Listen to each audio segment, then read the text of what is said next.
गुरुदेव, कुछ घटनाएं ऐसी होती है जो छोटे में हम लोग सुनते आ रहे हैं बड़े लोगों से, अगर वो घट जाए तो अशुभ हो गया, अपशगुन हो गया। जैसे बिल्ली रास्ता काट गई, कांच फूट गया, घर में दूध उबल गया, या बिल्ली रो रही है, तो ये सब चीज़ें मानना चाहिए कि नहीं मानना चाहिए कुछ भी?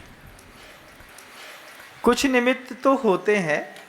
जैसे प्रायः करके हम लोगों ने देखा कि जब कभी कोई विशेष प्रकार की घटना घटनी होती है तो कुत्ते घर के पास आकर के बहुत तेज रूप से आक्रंदन करने लगते हैं। बहुत दूर से बार बार घर के आसपास आकर के, कमरे के आसपास आकर के, संग के पास आकर के लगातार जब कुत्ता रोता रहता था तो ऐसा लगता था कि कोई घटना होने वाली है, और निश्चित 5-8 दिनों में कोई ना कोई इसका दुष्प्रभाव देखने को तो मिलता था।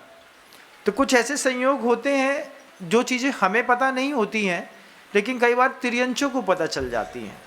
तो जो चीज़ें पता चल जाती हैं उसको तो हम मान सकते हैं। अब मान लीजिए कांच चटक गया है, तो ये अपनी अपनी धारणाओं का है। बहुत सारे लोगों की ऐसी धारणा होती है कि अपन बाहर निकल रहे थे, कांच फूट गया है तो अशुभ होगा। लेकिन कई जगह ऐसा होते हैं कि एक मतलब थोड़ा सा मुट्ठी भर के कुछ चीज़ फेंक देते हैं और उसके शुभ की ओर प्रवृत्ति कर लेते हैं।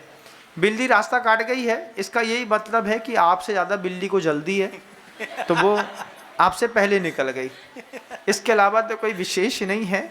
लेकिन ये चीज़ मैंने महसूस करी है कि जब कभी भी संग में कोई कुत्ता वगैरह बहुत पास में आकर के रोते थे, निश्चित 2-4-8-10 दिनों में कुछ ना कुछ घटनाक्रम देखने को मिलता था।